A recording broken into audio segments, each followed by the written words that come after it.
defense. Yeah. In fact, Dallas gets 14 points early and then hangs on and gets it done at SoFi at the gun. They win their first game at the Chargers since 2005. Justin Herbert, 31 of 41, 338, a touchdown and a pick. Dak, 23 of 27. How about that in terms of efficiency? 237. No touchdown passes. Think about that. This is a strange line for Dak in a win. If you told me Dak would throw for less than 250 and no touchdowns and turn it over and they'd get a win on the road, you'd be surprised. That Dallas defense took a lot of heat this week. They stepped up. They played well. They went on the money line, plus 140. You were getting 3. You didn't need them. And the under hits. And a lot of public money on the over there. But, in fact, the under, the play, quite easily. And afterwards, in a win, Dak Prescott with Tracy Wolfson. We know the struggles of Greg Zuerlein last week, but he did have a clutch field goal there and then the clutch one here. What was going through your mind as you stood on the sideline watching him? Yeah, I mean, I had all faith that he was going to make it. Obviously, over there, I was talking to Mari, kind of getting my mind off of the kick, but I felt like he was going to make it. We worked hard, and it's great to get this first win. A lot of talk about just 18 runs last week, a lot more balance. What can you say about Pollard, Zeke, and this offensive line today? Yeah, it started with the offensive line. They came out and they set the tone. They were physical. They allowed both of those backs to get going. Those guys hit the holes and just allowed us to be balanced. I mean, that's what we said after last game. We're going to do whatever it takes to win, whether it's throw it a lot, run it a lot, to be balanced. And tonight, it took all of that to get it done. You talk about that first win after the loss in Tampa Bay to go on the road here and finally get that one under your belt. What does it say about this Cowboys team and where they can go this year? Yeah, we're resilient. We're going to fight. We're always in the fight. We stuck to it. We grabbed arms, locked arms. I think tonight we showed our brotherhood. We trusted each other. We played complimentary football. Defense came up with a great turnover there in the red zone.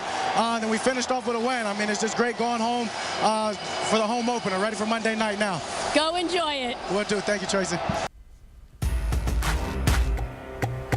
All right, taking a look at your happy fantasy recap. Again, Dak was not great in this one, but they did get a win. Justin Herbert, who never thrown for 400 yards in his career, but in 17 starts has hit over 300 10 different times, including in this one, but only gave you 1 touchdown. Zeke butted his head up on 100 total yards. A lot of Tony Pollard in this game. It basically was a running back split.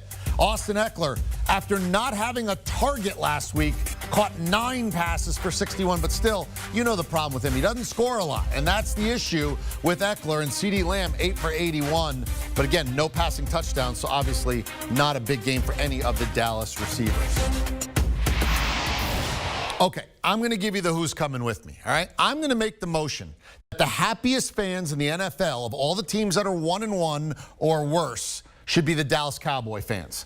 You started at Tampa, and at the Chargers. You played great at Tampa.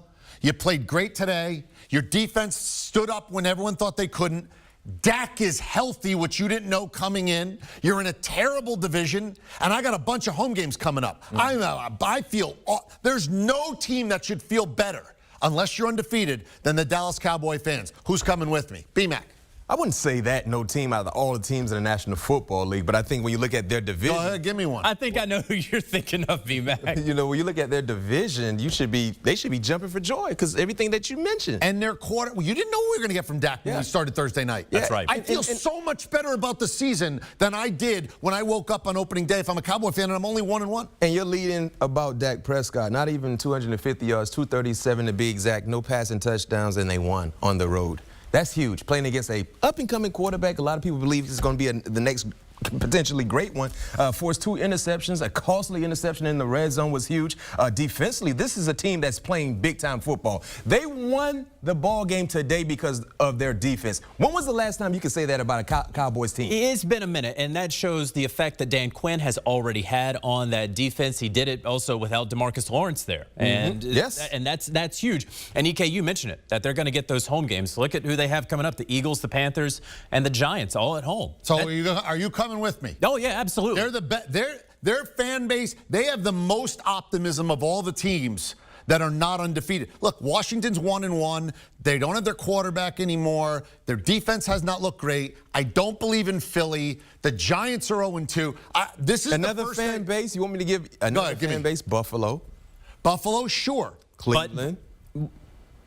I'll tell you about Buffalo. Well, the issue with Buffalo is Josh Allen the MVP runner-up that he was last year? We're not seeing that right. I feel worse about the season right now than I did when it opened as a Buffalo Bill fan. I picked Buffalo to go to the Super Bowl. I feel worse about my pick than I did when I made it. Cleveland has a lot of injuries right now, especially at the wide receiver position. You have your Pittsburgh Steelers, but we still need to see them do more and establish more on the ground right now. When you look at the deficiencies that the Dallas Cowboys had going into this season, not knowing about Dak Prescott, when you look at the defense, how bad it was last year, when you look at how the quality of opponent, that they were in it with the defending champs, that they just beat a young up-and-coming team at their place. That was probably a 50-50 split in terms of the folks who were in the stands there for the Chargers in L.A.